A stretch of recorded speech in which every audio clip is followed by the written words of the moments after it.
Ladies and gentlemen, good day and welcome to the earnings conference call for Q3 FY 25-26 results of Bank of Maharashtra. As a reminder, all participant lines will be in the listen-only mode, and there will be an opportunity for you to ask questions after the presentation concludes. Should you need assistance during the conference call, please signal an operator by pressing star, then 0 on your touchtone phone. Please note that this call is being recorded. I now hand the conference over to Ms. Margaret Mishra. Thank you, and over to you, Margaret. Good evening, everyone. We have the following members of management with us today: Mr. Mridul Khanna, Managing Director and CEO, Mr. Rohit Rishi and Mr. Prabhat Kiran, Executive Director, along with Chief General Managers and General Managers of the bank. I will now hand over the call to the management. Mr. Mridul Khanna, Managing Director and CEO, to walk us through the quarter. Thank you all, and over to you, sir. Thank you, and thank you all for joining this con call. We have finalized our results today, and I would say this has been yet another quarter where we have consistently and I would say for the last couple of years, one of the best quarters in terms of profitability. Also, numbers I will very quickly share. But before that, let me share that the guidance that we had kept in the beginning of the year, we are the first two quarters and now this Q3, we are well above our guidance number on all the parameters. We have been achieving our guidance. I will quickly share. So total business against our guidance of 15% growth year-on-year 17.24, and we reached 5,95,000 crores. Total deposits have increased by 15.3% against the guidance number of 14%. Advances has increased at 19%. Advances against the guidance. Total guidance of 17% have increased by 20% year-on-year. Then CASA share has been maintained at above 50%. We are doing 50% this year also, this quarter also. Our RAM to corporate share, which was 60-40 plus minus 2, we have done 63-37 share. RAM growth against the guidance of 20%, we are exceeding that number also. Within the retail, the verticals that are growing in the bank, home loans have grown year-on-year at 28%, vehicle loans 54%, gold loans 56%. Retail overall has grown at 36% year-on-year. Our stress in the loan book is very well managed. We have improved on this metrics also. Overall stress number stands at 3.35%, within which SMA 1 plus 2 is 1.69%, which is an 18 bps improvement. In terms of above 5 crores, the stress stands at 0.19%. The gross NPA and the NPA, the numbers are also very well managed. Our gross NPA in terms of percentage has got reduced from 1.72 in the last quarter to 1.60 this quarter. The net NPA has improved from 0.18 in the last quarter to 0.15% this quarter, and we are well within our guidance, that is to maintain our gross NPA less than 2% and net NPA at less than 0.25%. The ROA, the ROE and NIM numbers against the guidance of 3.75, we have achieved 3.87. ROA guidance 1.75, we have achieved 1.86. ROE guidance to maintain ROE above 20%, we have actually achieved in this quarter 23.79%.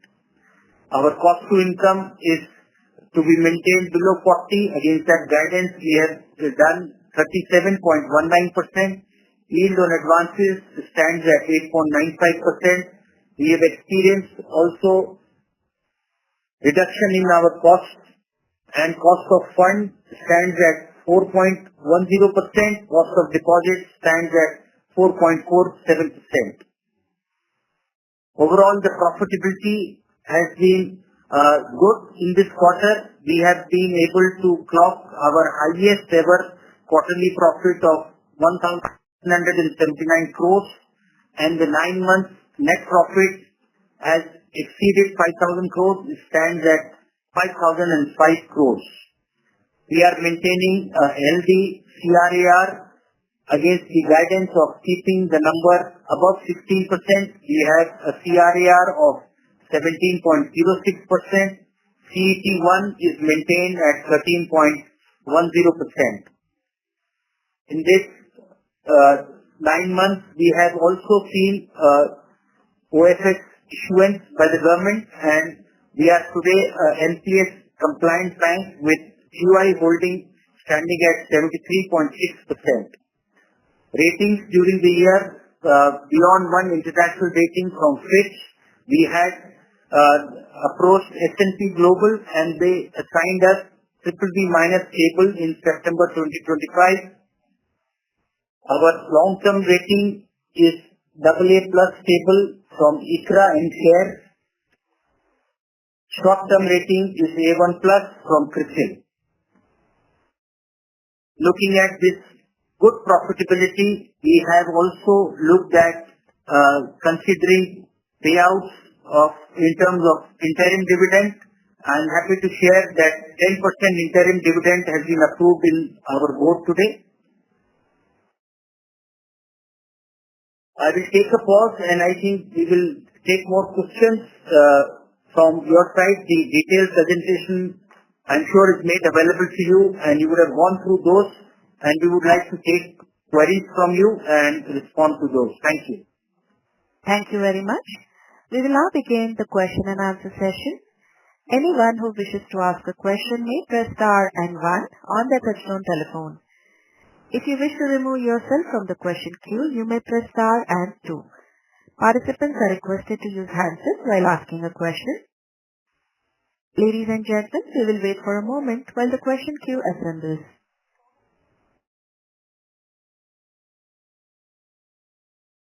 We'll take a first question from the line of Ashok Ajmera from Ascon. Please go ahead. Thank you. Compliments to you, sir, Nidhu sir, and the entire team, Rohit sir, Prabhat sir, and the top management of the Bank of Maharashtra and the other staff for a very, very excellent quarter results-wise. If you see, and you rightly said, one of the highest quarterly profits, taking the bank. In fact, now the size of the bank is also increasing. You are now going to touch maybe the next quarter 6.5 lakh crores of the business. So quite a good sizable bank. And my compliments to you, sir, for the fantastic show.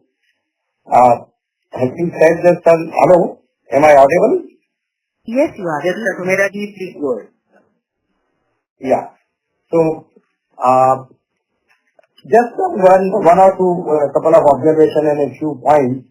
While in this quarter also we have grown, well on the credit front as well as the even deposit also.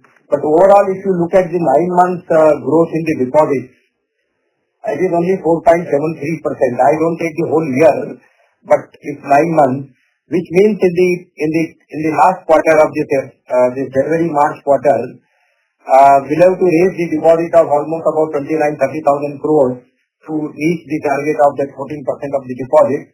So, just like in the previous year you have achieved that, this year too, are you confident of achieving this gap or bridging this gap of about 9% for the whole year?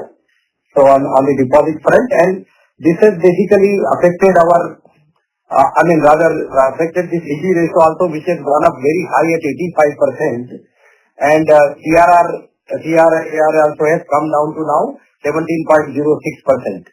So I just want to like to have your comments on this, that how are we placed and are we going to achieve the deposit target? This is my question once.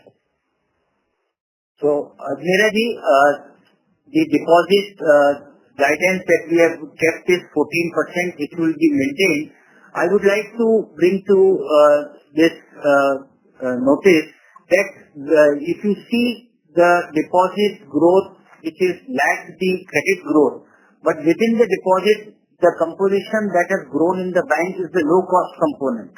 So CASA, even in the last quarter, if you ask me, 12% was the total deposit growth, within which CASA grew by 14%. In this quarter, the total deposit has grown by 15%, but within which CASA has grown by 16% year on year. Now, the focus is very, very clear to raise low cost component of the deposit. Very consciously, this is our strategy for last couple of quarters to let high cost bulk deposits leave our bank if we don't need that kind of funding, and we have tried to look at other alternative sources of raising resources. We have gone for almost 15,000 crores of refinance transactions when at appropriate time during the year, carving some of our portfolio, we have been able to raise resources at a blended rate of 6.5%, which have been quite beneficial, and this is coming with no overhang for CRR and SLR requirements. So it was a conscious strategy on our part. In fact, last in this quarter, we have seen the bulk deposits for the first time. We have degrown year on year by 7% in the last quarter. And this is overall the DRI component also from total deposits, bulk, the DRI which was as high as 13, we have slowly and gradually let it come down, and it stood at 5.08. So it was a conscious strategy, and that is also impact on the CD ratio going up. What we feel that it is not the bulk high cost is a function of rate of interest that we will decide, and we can easily get that business to enter our system, but we are more conscious on the profitability aspect of that, and at the right moment we will keep looking at raising more of the low cost deposits, and the priority will also be towards retail deposits which are more stable, don't experience volatility, where we keep offering some special schemes, offering some special rates to get that kind of a deposit in our bank. So this is how we are managing. CD ratio is also an outcome of that, but at the appropriate time we will be taking calls during this quarter, and a lot of things do happen in the Q4. We are all aware. That's how the industry experiences, and I will have no element of doubt that 14% that objective is in mind will not be achieved. Yes, sir. Point well taken, sir. In fact, you are known for your CASA, which is of course a low cost deposit, and it is maintained still in this typical times also at almost about at 50%. Though it has gone down a little bit from March 53% to 50%, but this is commendable even to maintain this also. Sir, having said this, sir, now coming to this, our overall profitability, the overall profitability of the bank as such is very good. But if you look at the treasury side, I think in this quarter we have suffered the profit on the investment. I mean, a loss of about 180 crore as compared to the profit of 99 crore in the last quarter. And even if you look at the segment-wise treasury profit also, that has also gone down to 106 crore against 433 crores in the last quarter. So there is definitely some pressure on this. So going forward, for the remaining one quarter of this financial year, how do we see ourselves going and making at least the offsetting this, some of the treasury losses which have taken place, or rather coming into the profit, which adds to the overall profit of the bank and make it more profitable? So, before I start looking at this, let me just give you one more number. CASA percentage has actually improved in this quarter by 26 bps year on year. So that again is a substantial improvement.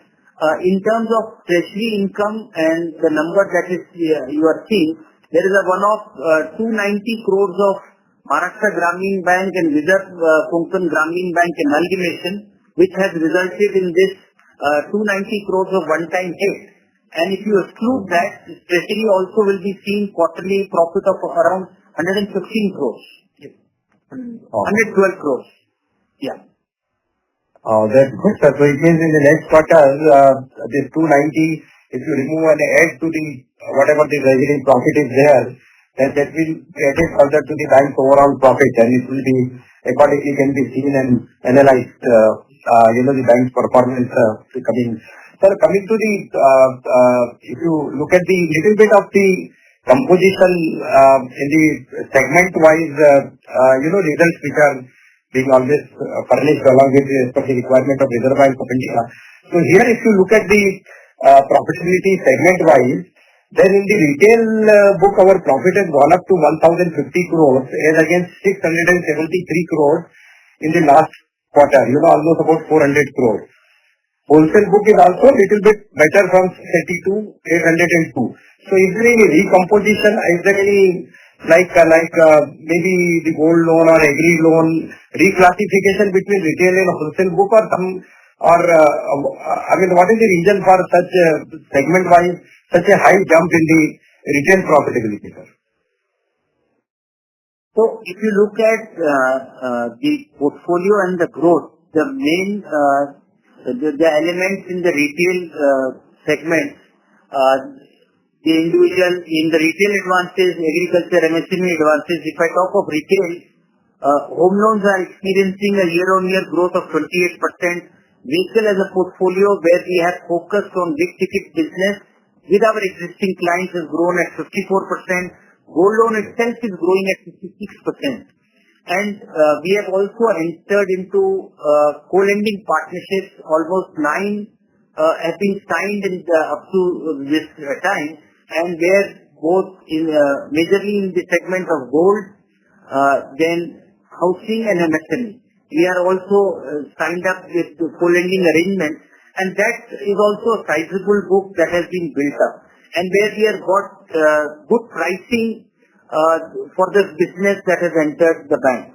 So this is how, but let me tell you, wherever we are growing simultaneously our corporate book also, with the corporate growth of year-on-year 19%, I think it's a very healthy, where the industry may be a single-digit growth, and we are expanding into areas where new opportunities are visible, new profitable opportunities are visible. We have done a lot of green financing, renewable energy projects. We have done data centers and the EV segment. So a lot of this kind of funding has been done in the bank, and portfolio has gone up. So contribution will keep coming from all the sectors, and we will participate in any kind of opportunity that is visible to us, where the only underlying thing in the corporate segment, whether we understand the risk, whether we are able to manage it well, and if it is a profitable opportunity, whether in the retail segment or in the corporate segment, we will definitely participate. So the last question, sir, on the slippages. Our slippages this quarter has gone a little higher at the 700 and almost 750 crores as compared to range of 650 to 700 crores. So is there any one-off this thing of 100 to 200 crore, or it is a common normal things in the quarter which is going to be followed in the coming quarter too, sir? No, there are some slippages also. If you look at the ratio, our advance book is increasing. In terms of percentage, it is 1.2%. The same was the figure last year, and even 1 year back also we were around this range only. So there is nothing alarming here. It's all in the usual course of business. That's what I would like to say. And just to supplement your observations on treasury income, at least I have already put the things in the right perspective. But if you exclude that one-off item which has resulted by way of because of our investment in MGB, in the last year, entire net profit on our investments was 220 crores. And if we remove this one-off item, then our 9-month profit is 352 crores, which shows marked improvement. Similarly, on the FX separation side also, last year our entire year profit was 63 crores. This year in 9 months we have done 107 crores. So core operations are profit, they are improving, they are contributing more towards profitability in the current financial year. Great, sir. My compliments to you once again, and all the best to you all. I'll come back again if the time permits, sir. Thank you. Thank you. We'll take our next question from the line of Mahrukh Adajania from Nuvama. Please go ahead. Hello, congratulations. So, I just wanted one clarification first, that it's fair to say that you had absolutely no impact from the new labor codes. That's my first question. So, we have done our assessment. It is very small amount, around 33 lakhs is the figure, with keeping into account our contractual employees, our regular employees, and that is a number which is very insignificant and needs no discussion, is what the sense we are having. With the new labor code, new rules probably are under the framing, and if new interpretations or within the code new rules are seen, we will keep a watch on that and see how it is impacting. But as I said, it is only a small amount of 33 lakhs on account of the new labor code, the rules which are applicable to us, is the impact on Bank of Maharashtra. And that includes the gratuity contribution and everything. Mm-hmm. Yes, ma'am. Yes. Okay. And so my second question is on the LDR only. So the LDR has shot up, and that's true of the system. It's not unique only to Bank of Maharashtra, right?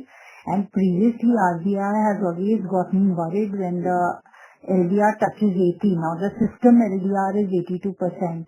So do you foresee any regulator action or soft nudge from the regulator, given that the system LDR is rising so much and it's already above the comfort level of 80% that has been historically the case?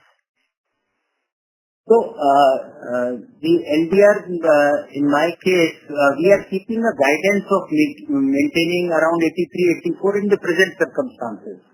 And we feel that is the best prescription in terms of able to generate and our good profitability.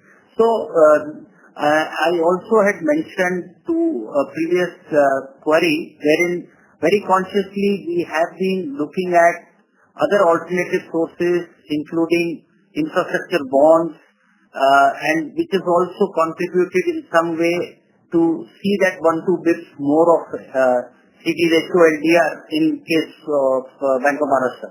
But I think there is no major challenge, there is no prescription from the regulator, we all know that. So far no soft nudge also, but we are mindful of this, and we will keep looking at raising core business, stable business that comes from branches, rather than it is very easy for us, which is a matter of function of interest rate, that I would offer on a bulk deposit and let the deposit be raised in the bank. But we would not like to exercise that option. It will not be out of place to also say that we are running a project currently in the bank. We are calling it as Project 321, wherein 321 branches selected very scientifically at the pin code level, we have decided to be open in 18 months. While I speak today, 116 of those branches have already been made functional, and they are doing business. So these branches are going to get us the core business of individual deposits in their jurisdiction in that branch, and that's how we will be keep continuing to focus on the core business, core deposits, stable deposits, where we see no fluctuations, major, no volatility in our business. Stable figures is what we are experiencing now, and we will continue to be mindful of how the impact on LDR going forward, and take corrective steps wherever we feel has to be taken. We will do that. Okay, sir. And my last question is on rates. So what is your home loan rate right now for your prime or your best customers? And what would be your average yield on gold loans? So we are keeping very competitive home loan interest rates, and the idea is with a big enabler of able to maintain such a high CASA, we are able to offer the best interest rates in the market. We charge 7.1 for our loan borrowers, but then this rate is again not available to all. One has to qualify in terms of their credit scores. So there is a graded slab. The best interest rate is available for CIBIL score 800 and above, and we have a slab system depending on what credit score I enjoy, I will be priced according to that. We have also been mindful of the quality. Some mention was there for slippage. So it is not only pricing the product for with CIC scores, we have also done underwriting. So there is no the underwriting benchmark does not permit in the bank no funding below CIC score of 681 and below. CIBIL score. We have benchmarked our underwriting to TransUnion CIBIL, and 681 and below there is no underwriting in any schemes in the bank. So we are growing, we are mindful of the quality, the loan book that we are forming in this good times. We are also aware of that part, and profitability, of course, we are aware of. So answer average yield on gold loans. So my gold loan, we have actually made three options, because with the tweak which has come, or the relaxation, dispensation which came from the regulator on this segment, they have permitted small segments, agriculture gold loans, small segments up to 10 lakhs, MSME gold loans, and the non-retail, non-priority, the retail gold loans. So I have three products where I will, if it's agriculture and classified, I will charge the lowest rate. But we are getting a yield of almost 9% around in our gold portfolio. Also, when I mentioned, yes, it includes agri also, and we are also having the co-lending partnership, a sizable book. Today, I think we are the leading bank in the industry, having NBFC co-lending tie-ups, and more than one NBFCs we are doing that arrangement with, where using seamless digital API and reverse API integration, we are doing that business, and we have almost now 5,500 crores of business in that segment, where I am getting a good pricing. I also don't incur any expenses in safekeeping of the gold jewelry. There is no insurance cost to me. I am getting a good rate. So this co-lending also is and the portfolio is behaving very well.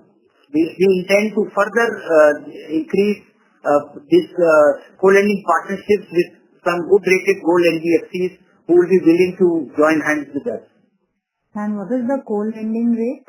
Rate on co-lending portfolio? So that is subject to our discussion, negotiation, but system knows that the private gold loan NBFCs charge a very high rate. We are not into that game. We are mindful of the quality also, although it's a self-liquidating asset, but there is a ceiling in our co-lending arrangement beyond which we will not permit underwriting. So there is a strict business rule engine through which this entire underwriting will flow. So whatever gold NBFC branches throughout the country will do business, the portfolio is shared to the bank. We do our we will do our LTV checks digitally. We will do the screening, and then purity check is done, and we will underwrite this portfolio the very next day. So the technology that supports this co-lending arrangement is working seamlessly. There is a reconciliation on a daily basis that is happening. And as I said, lot of issues in doing gold loan business that we encounter when we do it in our branches versus in this co-lending arrangement, the front ending is done by the NBFC and saving a lot of costs on those fronts also. So, but rates are negotiated one-on-one, not like to disclose those. Okay. Okay, sir. Thank you so much. Thank you. Thank you. Ladies and gentlemen, in order to ensure management is able to answer queries from all participants, kindly restrict your questions to 2 at a time. You may join back the queue for follow-up questions. We'll take our next question from the line of Rohit Priyadarshi from Mittal Analytics. Please go ahead. Yeah. Hi. Thank you for the opportunity. I hope I am audible. Yes, please go ahead. Yeah. So congratulations on good set of numbers to the management. And my question is on the yield front. If you look at our yield on advances, it has been reducing from 9.27% last December to 8.92% this December. So could you please explain the key reasons behind this decline? Is it mainly due to the loan mix change or reducing lending rates or anything else? And what will be your yield guidance for the coming quarter? So, the yield on advances is standing at 8.95%, but you would have seen that there has been 125 basis rate cut from the regulator, and we have, like every bank has mandated to pass on the rate cut without any time lag. We have to mandatorily pass this rate cut benefit to our portfolio, which is linked to the repo rate. So around 40%, 42% of portfolio is linked to the repo, and which gets this benefit passed on immediately. But the deposit pricing, which is always coming with a lag, and with this rate cut happening, the overall yield will see an impact. But we have been very mindful when this rate cut cycle was in offering, aware of that. Almost 30 to 35 bits of MCLR raise we had done in a 10 to 12 months period before this rate cut began in Feb 2025. And we have seen that this portfolio still maybe one quarter of portfolio which will be remaining for getting repriced in that MCLR portfolio. It is around 55% that is our loan book composing or linked to the MCLR. But again, with this rate cut, clients, the good rated borrowers have been approaching and they have been getting options, and we have to be aligning ourselves, remaining in the market and doing business. So some good rated borrowers also on the MCLR side have been approaching banks with concessions, and when the competition is looking at those and considering them, then we would also not sometimes like to lose the business. So all these are elements of headwinds in this thing, but ultimately with rate cuts, the ancillary benefit that bank is getting is that with new rate cuts, we will see new opportunities coming for the banks for raising their loan book all over. New home buys are happening, the interest rate cut, the tax rate, the GST cut, all this is doing is enabling, empowering people to go and spend. And when this is happening in the ecosystem, ultimately the funding opportunities for all the players in the ecosystem is only going up. So that's how we are also going to get benefit out of that.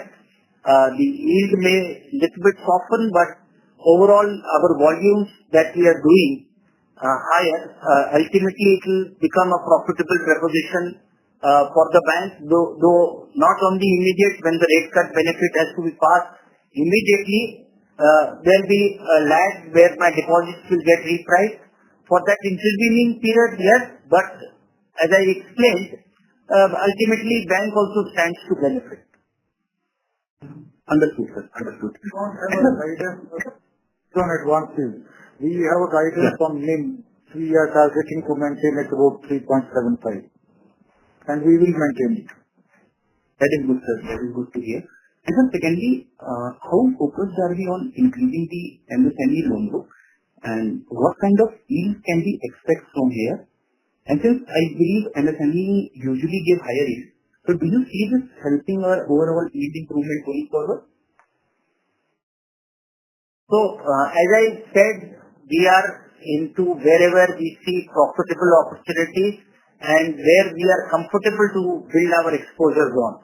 So, with MSME also, we are looking at this segment also very seriously. What we have done is low ticket MSMEs, the journeys have been created in using technology, and the end-to-end process is digitalized, where we don't wish to have too much of engagement in our branch for availing or disbursing these MSME small ticket size loans. So we rely more on digital journeys, where we will set our own business rules, and the underwriting quality will also be managed well. MSME, we will keep trying to grow. There is we have been growing high double digit, I would say, in 15, 16. Lately, in the last quarter, you would have seen our MSME and agri book has shown a single digit growth. I have also shared about this rebalancing strategy that we were undergoing, and very consciously we are rebalancing some portfolio in these two segments, and using these good times where the growth is happening in high double digits. I want to onboard some business which is, I should say, a high quality business, and replace some businesses with those. So this is a rebalancing that was happening. Now we have improved drastically. When we look at September growth in agri MSME year-on-year versus December growth, you will see marked improvement has come in. And very consciously we have been underwriting big ticket agri and MSME advances and onboarding them. When these set of clients are coming, focus has moved from production linked finance to investment credit in the agri segment, and that's how we have done a lot of rice mill, dal mill. We have done warehouses, cold storages, and where we have seen that while the portfolio has grown, we have got some ancillary business also. We have got a lot of primary and collateral securities. So we have grown the portfolio in a very secured manner. And of course, yes, you are right to say that the pricing, if you are able to service the client's requirements expeditiously, this is the portfolio which is able to get you good rates also. And there is not much of competition here. So we deliver our products and products fast through a quick decisioning, and are able to command some premium in pricing also, which the customer is happily paying to the bank. 20-25 bits don't matter if their requirements are expeditiously seen and met by the lender. They will be more than happy to pay that. Yeah, sir. That is good to hear, sir. Thank you so much for the opportunity, and I wish all the best to the management. Thank you, sir. Thank you. We'll take the next question from the line of Jai Prakash Mundra from ICICI Securities. Please go ahead. Yeah, hi, good evening, sir, and congratulations on a steady number. Sir, my first question is, during the quarter, RBI had opened the window for MSME dispensation to the export unit. What would be the quantum, sir, if we would have received any request for moratorium from export customers? We'll just come back to this, come back to you on this. We are aware of this dispensation, and we don't have a very big portfolio around here, but we will just come back to you if there is any major thing. Total amount for the MSME for this compensation, whatever the RBI guidelines has come, it is around 5,000 crores, sir. Okay. And it is already we have started the process and it is undergoing. Sure. So, sir, you have a loan book of around 50,000 crore in MSME, right? So, out of 50,000 crore of MSME, around 5,000 crores have come for dispensation. Is that, is the number right? 5,000 crores? Yes, sir. Okay, sure. And these are all export heavy, predominantly exporters only, right? Those who are engaged in export and have been impacted under US tariff, etc. Yes, sir. Sure. And so the window has now been closed, right? That now no more, as of let's say 13th of January, if a similar customer wants a similar dispensation, they cannot have that, right? Correct. It is till 31st of January. Okay, sure. Sorry, I missed that. Sorry, this is 31st December or 31st of January? January. Okay, so the window is still open, right? Yeah. Okay. Second question, sir, on LCR, if you can suggest what was the LCR at the end of quarter 3, and as we move into April 1st, you may have now higher LCR requirement on the mobile and internet banking, but at the same time you will have some relief, some lower risk weights on the bulk deposit, right? At least the NBFC deposit. So, how do you see the net impact, let us say on, what is the Q3 LCR number? And assuming we have to provide higher on mobile internet banking but lower on bulk deposit, how would it look like? Would it be net impact positive or net impact negative? So we are looking at these calculations are being done, but we are meanwhile we are keeping internal guidance for us to maintain LCR between 115 to 120. We feel too high on this number is not a very good idea to maintain. And LCR, to answer your question, for Q3 is 116.36. And I will ask my CRO to just respond to what is in the offering, as you said, 1st April. You want to add anything? On the 1st April, whatever the guidelines is said, increasing these stable and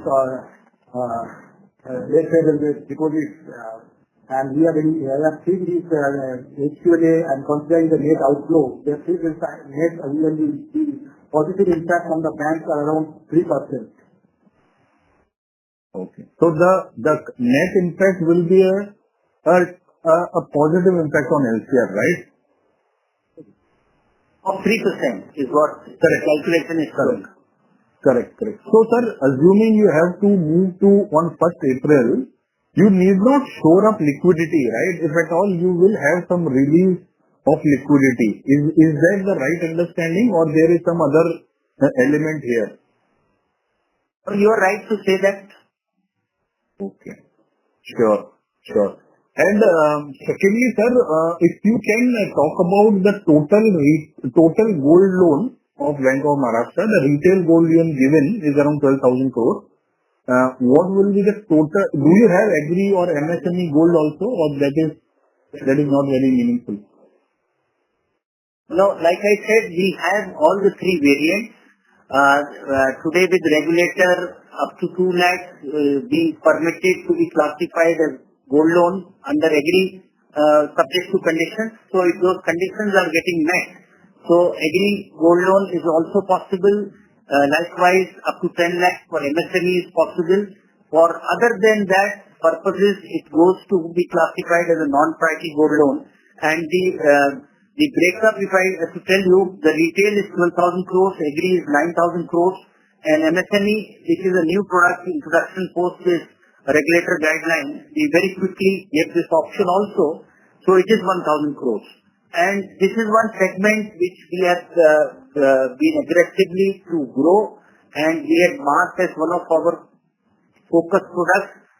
if you see quarter on quarter, we have been growing at a very high rate of 40-45% year on year. Right, 18 months back, I remember it was almost 7,500 to 8,000 crores. Today, including co-lending, we stand at 22,000 crores. So minus around 5,000 crores of exposure in co-lending, 16,500 to 17,000 gold loans is happening to our branches. Rest is what is under the co-lending tires. So the point is, we have been also very careful that this business, although it's a very good business, attracts zero risk weight as per the guidelines, but it's the two elements, which is the purity of the gold and the safekeeping of the pledged ornaments. These two infra we will create first and then only permit a branch to venture into doing gold loans. So I think the focus which is there has led to good growth in the portfolio, but going forward we will keep this drive of growing the gold portfolio. 116 branches that we have opened in this FY under the project 321, we have supplied them with gold safe from day one. So mandate is very clear. They would also be looking at doing gold loans as per the potential that is available. And today gold loan is not the element of six traditional south-based states, but it is happening elsewhere also in the country in a big way. A lot of scope is there to grow this portfolio. Lot of gold loans are in the unorganized segment. Despite we very clearly see after the COVID, lot of focus has come from banks. Most of the banks have grown gold loans, but still I would say there is a huge market that is there for coming to the banks and even the NBFCs from the unorganized segment. And the customers also stand to benefit because the interest rates getting charged in the banks particularly will be very low. So we are growing this portfolio. Right. And sir, if you have this, I'm sorry to interrupt, sir. May I request you to join back the queue, please, as we have participants waiting for their turn? Sure. Thanks a lot. Thank you. We'll take our next question. Thank you. We'll take our next question from the line of Bhavesh Kanani from UTI AMC. Please go ahead.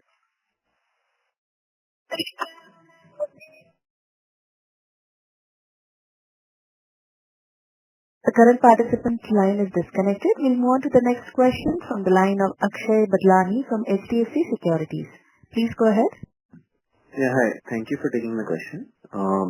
So my question is around the margins. So yields, what we can see is it has dropped by over 25 bits this quarter, and before that there was 100 bits rate cut, but the yields did not drop as much. So and also the rate cut happened slightly at the end of the quarter. So wanted to understand that why did we see as much drop in the yield on advances, and secondly on cost of fund side, there also we have seen 22 bits reduction. So is that largely term deposit repricing, or have we done some repricing on savings accounts as well? Thank you. So I'll take your second question first. So yes, we keep reviewing the interest rates being offered across spectrum of products, including the saving deposits. We also, when we look at this business, we see very clearly there are two components. One is the institutional business with the institutional CASA, and the retail core CASA that is happening through our branches. I have been mentioning about this vertical that was set up with the idea to reach out very systematic manner to the institutional clients, which our understanding is they have a different set of requirements. They need to be understood. Their requirements need to be understood, and we go ahead and do lot of value additions when we look at institutional CASA relationship coming into the bank, where we try to give them some technology-based solutions which will take care of their transactional needs, saving needs, investment needs, or payments and collection needs. And that's how we bring value to those institutions, and that's how we are able to see that living in the ecosystem. Many options of banks they are having, but they prefer to bank with us. So institutional CASA, we keep focusing in a different strategy altogether. The core CASA, we have done a lot of new product introduction to see that today in the ecosystem, whatever segments of savers are there, whatever segments of deposits that will come from banks, from women, from kids, from professionals, from HNI, ultra HNI, NRI, the entire product basket is available, customized products are available to them.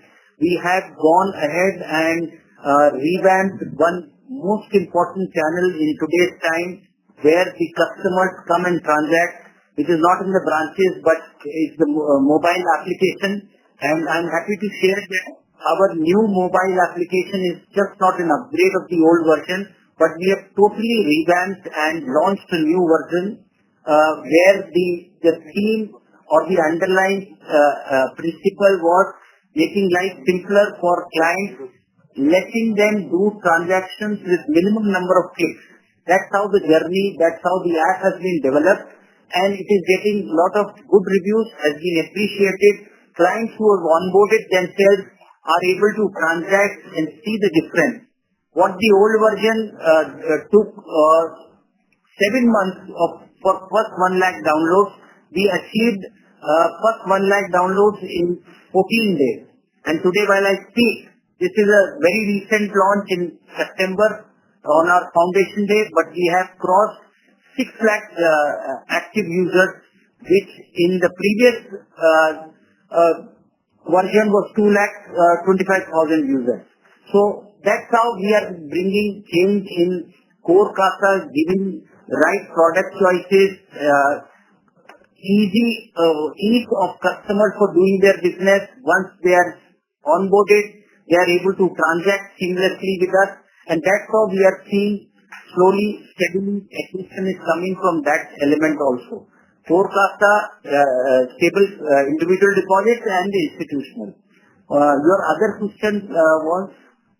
On the yield on advances. So yield on advances, you rightly have said, but see, the earlier time, it was not the full quarter impact which was there we have seen, and we have also passed on our rates. I did mention in my last response to a query wherein our good rated borrowers also are demanding, I would not like to lose a borrower. And we try to, whenever rate cut request is coming, we try to compensate that the overall profitability from that client should not have gone down.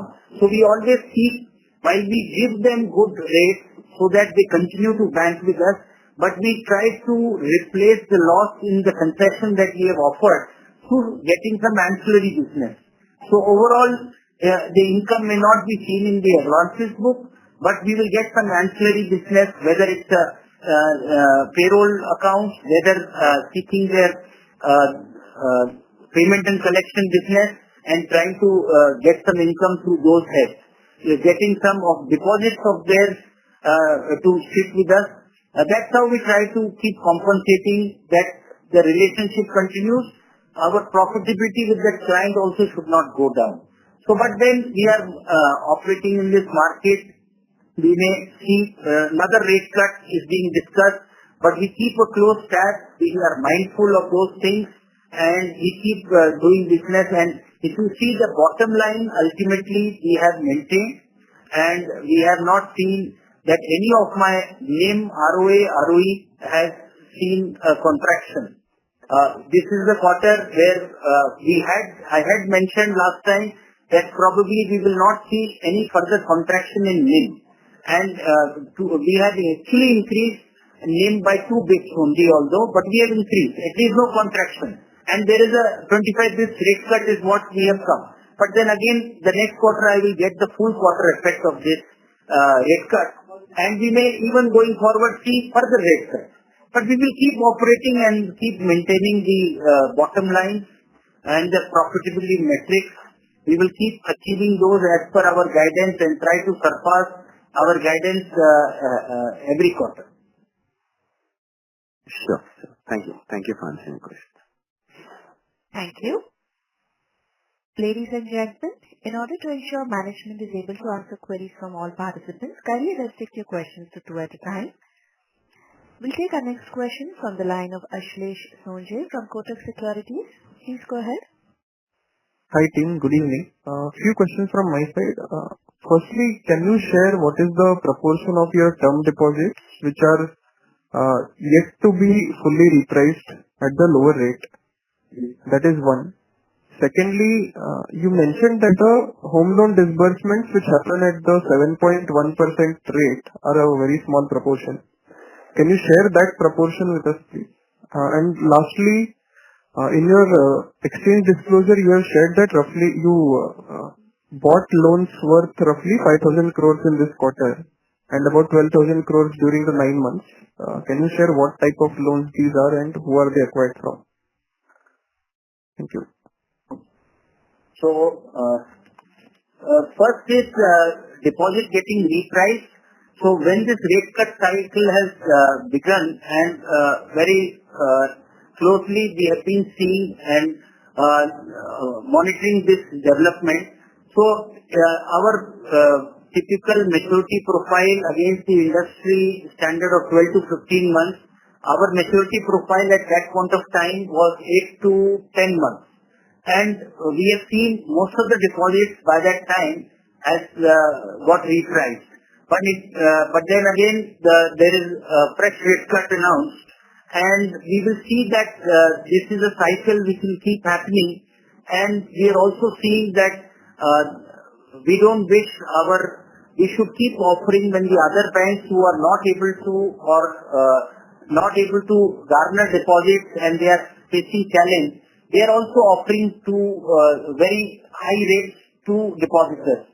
And I would not like my retail depositors at least to leave the bank. They are the stable core deposits. So we keep offering good rates to them, and meanwhile not focusing on the high cost bulk, but continue to give these kind of rates to them. So these are the, I think, continuous dynamic challenges that you will keep seeing, and this kind of rate cuts will be happening. What is the next question, please? The proportion of disbursements which are at 7.1%. Yes, sir. So, 23%, when we introduced this metric, we strengthened our underwriting of benchmark standard in home loans and all retail segment loans by saying that there will be no sanctions below 681. So the pricing also was tweaked according to that. So I can share with you, when the 12 months have passed, the 800 and above CIBIL score, which is entitled to get that 7.1 rate, 23% of sanctions in that 12 months happened in that bucket. And 57% of sanctions happened between 750 and 800 bucket. So if you put together 23 plus 57, 80% sanctions were happening in that bucket. So while I am giving very fine rates, I am also trying to get some ancillary business, because the mandate given to our field functionaries, when they sell one home loan, they will be trying to sell minimum 4 products on the day one. So they will try to offer a co-branded credit card that we have now in our kitty. They will try to do group credit life, explaining the benefits of that scheme. And if they are not able to get the operative account from where the salary or the business where the servicing of EMI will happen, they will request the borrower with minimum 3 EMIs as deposits with the bank. So we do home loan with these 3-4 things together. So that's how. But you will appreciate that the quality of loan book that is now getting created for the last 12 to 15 months, this will be of good quality. We will not see going forward the kind of slippages number guidance we are keeping to maintain it below 1. It is behaving well, 0.88 for this quarter. Annualized is 1.2. It is the trend we have seen last quarter also and couple of quarters behind us, and we would like to see that this ultimately will go down further. Any question I missed, sir? So the loan purchases of roughly 5,000 crores which you did. Yes, sir. So the pool transactions that we are doing, at some point of time, we keep analyzing our portfolio that is built, and when we reach to a realization that some rebalancing is required, we will do that. So we had also marked that we will try and reduce our over dependence on pool transactions.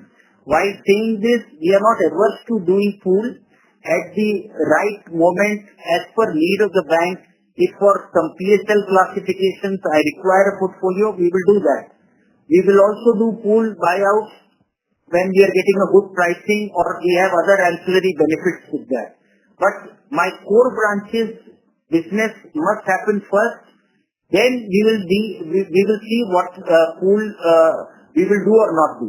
So the mandate given to the field functionaries, my 50 zonal offices and now 2,700 branches, is to stop looking at what the bulk business or pool business you will do. That's the central office call. They will see that the KRA of the zonal manager is the core business that is happening in their set of 60-65 branches, whether it is happening or not. Their KRA is very clearly defined in those terms. So what we have done is, sir, we have reduced our over-dependence. The December 2024 quarter, in fact, became the first quarter where we have seen YTD degrowth in the pool. Year on year, -7% in pool. But as I said again, from time to time, we will keep looking at taking pool partnerships. Today, when in the agri and the MSME, I mentioned about doing the rebalancing in my portfolio.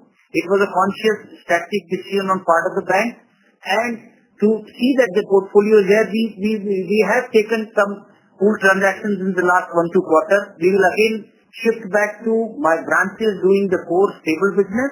And from time to time, it is purely a central office call. We will see the profitable part of it. We will see the PSL requirements part of it. And we will keep doing pool transactions going ahead also. Got it, sir. Thank you. So just one clarification on the first question. Fair to assume that the term deposit book is largely repriced now and no more repricing should be expected? So some more, so 18% to 20% is likely to be repriced during this quarter, is what is coming up. And some part is repriced, but moreover, what happens one is after the rate cut from RBI, and then basis that there are multiple rate revisions at the bank level, so depending on the appetite of the bank. So basis this repricing keeps happening, but as of now, we can tell that about 18% repricing is expected during this quarter. Understood, sir. Thank you, sir. Thank you very much for your responses. Thank you. We'll take our next question from the line of Bhavesh Kanani from UTI AMC. Please go ahead. Thank you for the opportunity. I hope I am audible. Yes, please go ahead. Yeah. So my question was on the MSME segment. Sir has mentioned a couple of times that there is a rebalancing going on. So it would be helpful if you can help us understand the nature of rebalancing, the purpose behind that, especially in the context that within MSME, the medium entities book seems to be degrowing dramatically. And this is surprising when we look at the sectoral GNPA numbers, which clearly reflect that medium enterprises are experiencing improving GNPA profile. So, hence the question that what is the reason behind need to rebalance. Similarly on agri too, while the headline total number seems to indicate a single digit growth, within agri, the agri infra and agri ancillary portions of the book are growing at a much faster rate. So what are the segments, the kind of borrowers we are serving here? That would be helpful. And the last one was on the other expenses. There seems to be a sharp spike sequentially. So what is the reason behind that spike? That's all from my end. Thank you for the question. MSME, there has been some reasoning behind the change in the regulator guidelines. With the MSME limits getting enhanced, you would have seen some portfolio which is MSME shifts. They've increased the limits. There is a portfolio which will move from MSME mid to the small segment. Likewise to micro, even some corporate accounts would have moved to MSME getting impacted. That is one thing which is happening as per the change in the regulator guidelines.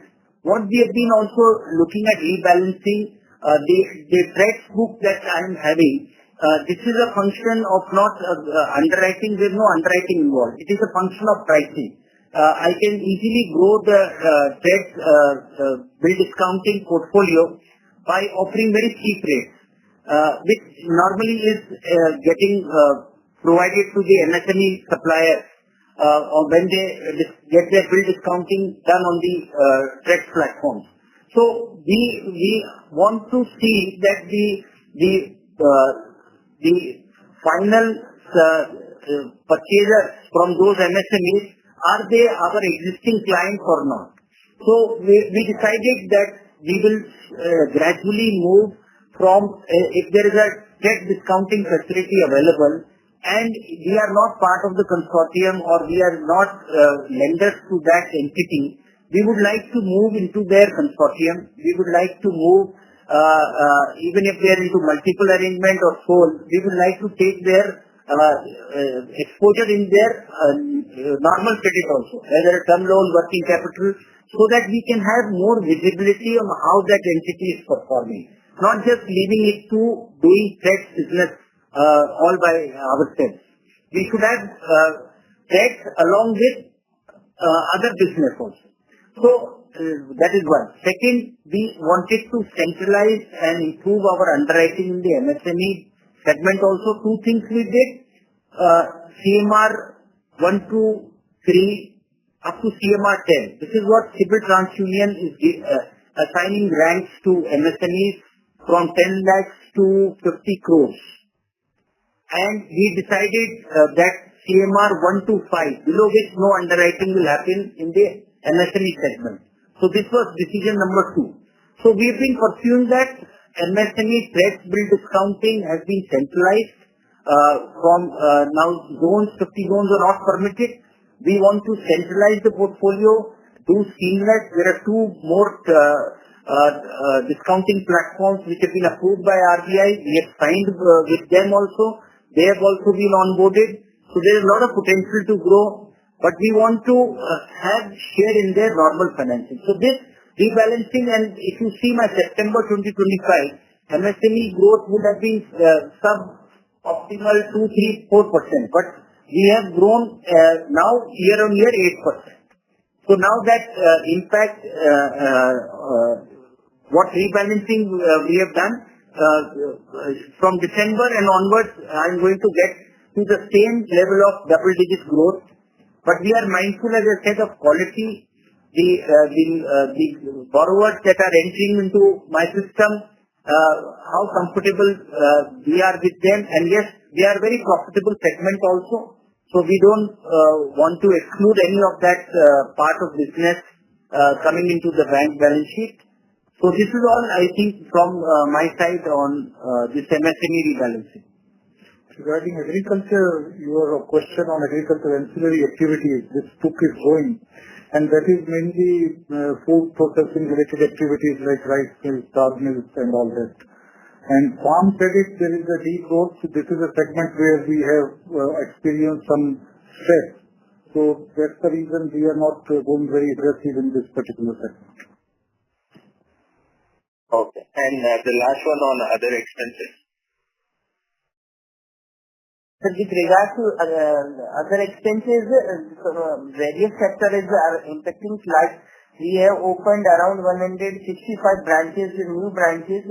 That is also consuming the additional business, giving expenses are also increasing. And second is also revaluation, depreciation is there. Since last year we have revalued some of the assets, and that is why the depreciation is also increased. And also IT capex expenses we have done. So on that part also our depreciation is also increased. So that is why other expenses are showing. But on YOY basis we see 11% increment is there. So in terms of the continuing increase for other expenses, I just was wondering if there is one of this quarter and it is going to normalize subsequently. Is there a one of that? Yes, sir. Any one-off element is there is what we ask. You want to explain what is that one-off? Otherwise, I will take that CLCC coming. So, okay. So, some PLC certificates in this rebalancing is what the team is saying. I think 20 crores? 63 crores. So, that is one of transaction that has happened in this quarter. But now we have come out of that. In terms of new branch opening, what is our experience? Because we are doing this, almost 500 branches have been opened in the last 3 to 4 years. And in this year, 116 in this FY. And we are going forward with our plan to open complete C21. So, by knowing that there will be first some increase in the OPEX, but the experience so far has been that the new branch that we have decided to open after a very scientific exercise down to pin code level, trying to decide where two things must be happening. There must be existing banking business potential, and that center is also growing at a good growth rate. If these two conditions qualify, we decide to open a branch there. For a branch in one center, we have even gone to see which is the pin code within that center where we should open. Typically, you would see a branch that a city is growing in one side. So we will not want to open our branch in a side where nothing is happening. So doing it very scientifically, we have decided this list of 321 branches. And what our experience is, when we are opening branches in potential growth centers of the country, we will see that they will break even also very fast. And whatever branches we have opened in the last 3 to 4 years, we have been very closely tracking those branches. So the branches which were opened 3 years from now, all have turned profitable. Branches which are opened between 2 to 3 years, 60% of them have converted to profitable. So incrementally what is happening, while I do incur some OPEX in the immediate, but incrementally what the new branch that is opened is giving me revenues and profit, it is more than offsetting the cost. So we are not at all bothered about increasing our expenses on account of new branches. It is only this one-off item which is there in this quarter, which will of course not be seen in the next quarter. And very critical, the other metric, if you look at cost to income, knowing that I've been doing 37-38% cost to income for a couple of quarters, but since we are opening branches, we were mindful that some OPEX will go up. So my guidance has been maintained beginning of the year to maintain it below 40. But if you see cost to income, today also it is 37.19%. So cost to income is also, it is almost, I should say, best in the industry. Even private banks don't have that metric. Certainly, sir. Thank you for all the responses and wishing you all the best. Thank you. Ladies and gentlemen, we'll take that as the last question for today. I now hand the conference over to Mr. Nidhu Saxena, Managing Director and CEO, Bank of Maharashtra, for closing comments. Over to you, sir. So, I think not only this quarter has been good, but the other element, which is the consistency in the results, getting delivered, is also something, element of comfort to the management, and I'm sure investors as a community must be looking at that. And also going forward, the kind of branch expansion that we have been doing in potential centers of the country, I think this kind of high double-digit growth for the next 3 to 4 years, very clear visibility is there. is going to be maintained in the system. We will be keep growing because these branches 321 doesn't end. We have a board approval to open 1,000 branches in the next 5 years. We are doing it in 2 phases. The first phase we have taken up for 3 years, and we took help of an external expert to help us use a lot of scientific data points and tell us this is the center, and they have done a lot of work around the CIC data that is available, RBI data using their algorithms, and they have come and told us very scientifically that in the center at this pin code is where the bank should have its next presence. So I think this new branch expansion which is happening is going to sustain this fast growth rate also, and we will remain mindful of the profitability part of the business. It is not mindlessly growing the top line, but any corresponding growth in the top line, how it is impacting our bottom line, we will remain mindful on that and see that not only growth metrics, but our asset quality, profitability metrics, our capital adequacy numbers, all are getting consistently delivered. Thank you. Thank you, sir. On behalf of Bank of Maharashtra, we conclude this conference. Thank you for joining us, and you may now disconnect your lines.